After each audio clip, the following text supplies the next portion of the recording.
존경하는 국민 여러분, 더불어민주당 대표 이재명입니다.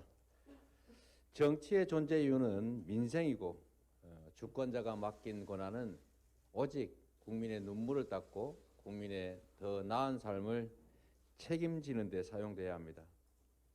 그런데 지금 정치는 이 본연의 정치의 역할과 책임을 망각하고 있습니다. 정쟁에 몰두하면서 민생을 외면하고 있습니다. 경제는 하루가 다르게 나빠지고 국민의 걱정은 날로 커져가고 있습니다. 대표적인 사례가 대장동 사건입니다.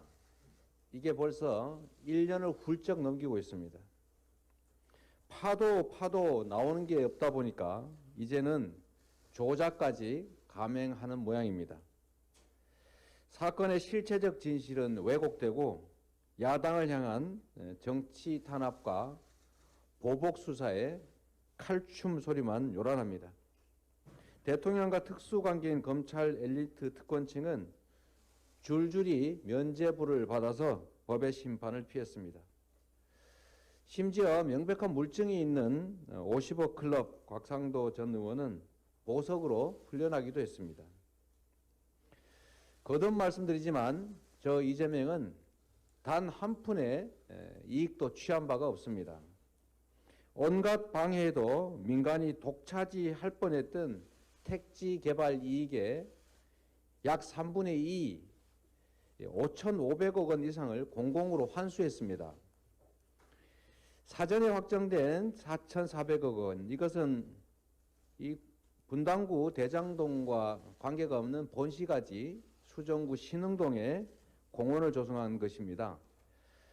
공원 조성비 2,700여 원, 그리고 아파트 부지 1,822억 원, 합쳐서 약 4,400억 원을 확정을 했고, 그럼에도 불구하고 사업 도중에 제가 인허가 조건에 붙여서 1,100억 원을 추가 부담시켰습니다.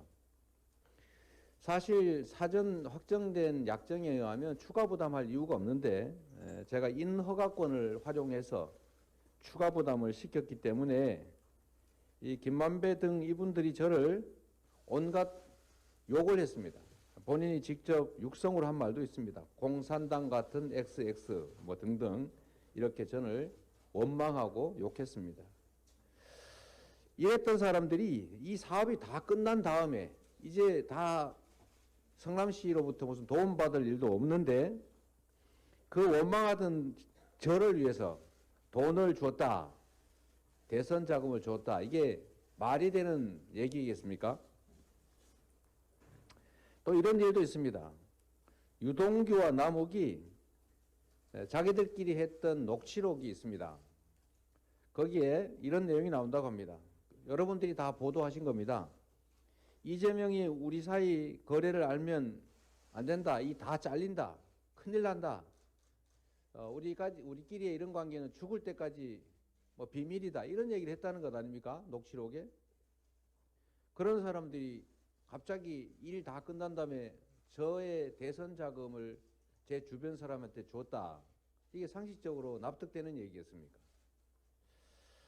또 남욱이 지금 이 돈을 줬다고 하는 것 같은데 보도를 보니까 남욱 씨가 2021년 10월에 이제 구속을 앞두고 사실상 강제 귀국하면서 JTBC와 인터뷰를 했지 않습니까? 여러분도 다 기억하실 겁니다. 자기가 12년 동안 트라이를 해봤는데, 즉 로비를 시도해봤는데 CR도 안 먹히더라. 이렇게 얘기했습니다. 자유로운 상태에서 언론과. 그런데 그 1년이 지난 지금 검찰에 구속된 상태에서 이렇게 말했다고 합니다. 2021년 4월에서 8월 사이에 뭐 8억인지 6억인지를 대선 자금으로 줬다라고 합니다. 과연 2021년 10월에 자유롭게 언론사와 한 인터뷰, 그리고 지금 구속된 상태에서 한 이야기, 이 중에 과연 어떤 게 더 진실에 가깝겠습니까? 언론인 여러분들도 아시겠지만 이걸 뇌물로 줬다면 본인이 아주 심하게 처벌받을 텐데 뇌물로 주고받았다면 이걸 정치 자금으로 줬다고 하면 전달한 사람 책임도 없을 것이고 형량도 거의 엄청 낮아지겠죠. 이해관계라고 하는 걸 한번 따져볼 필요가 있습니다. 정권이 바뀌고 검사들이 바뀌니까 이렇게 관련자들 말이 바뀌고 있습니다.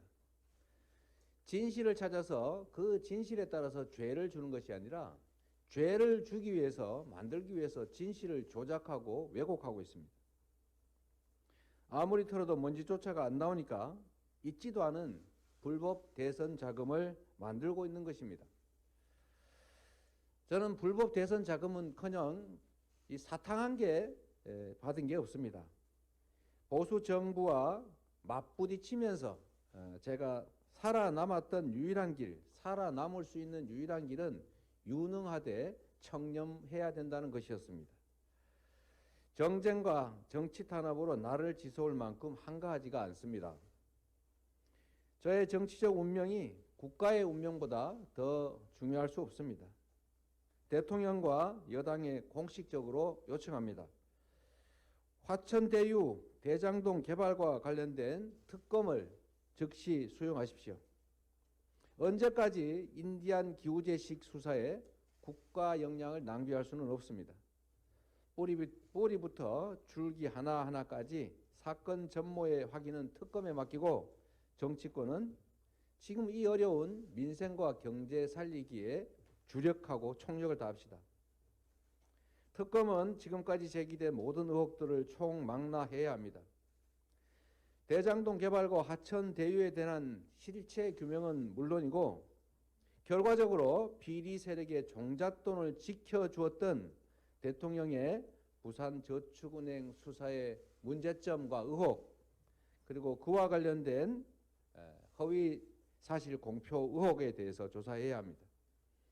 대통령 부친의 집을 김만배의 누나가 구입한 경위 같은 화천대유의 자금 흐름 진술이 갑자기 변경되는 과정에 제기된 조작 수사, 허위 진술 교사 의혹도 밝혀야 됩니다.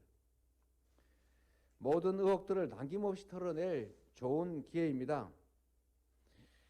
대통령과 여당이 떳떳하다면 이 특검을 거부할 이유가 없을 것입니다. 여러분도 기억하시겠지만 대선 토론회에서 저는 특검하자고 했습니다.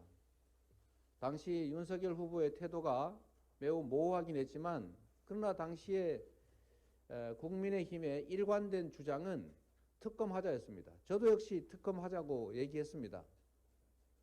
그런데 실제로 협상을 해보면 이상한 핑계를 대면서 사실상 특검을 거부했던 게 국민의힘입니다. 지금 그래서 다시 말씀드립니다. 떳떳한 게 확실하면, 잘못한 게 없다면 특검으로 공정하게 실체를 규명하도록 요구합니다. 윤석열 정권은 명심해야 합니다. 민주당을 때린다고 탄압한다고 정부 여당의 무능이 감춰지지 않습니다. 이재명을 때린다고 해서 정부 여당의 실정이 가려지지 않습니다. 정치보복에 꽹과리를 울린다고 경기 침체의 공포가 사라지지 않습니다. 대통령과 여당은 특검법을 반드시 수용하기 바랍니다. 이제 정치보복의 시간 끝내고 민생의 시간을 열어주십시오. 고맙습니다.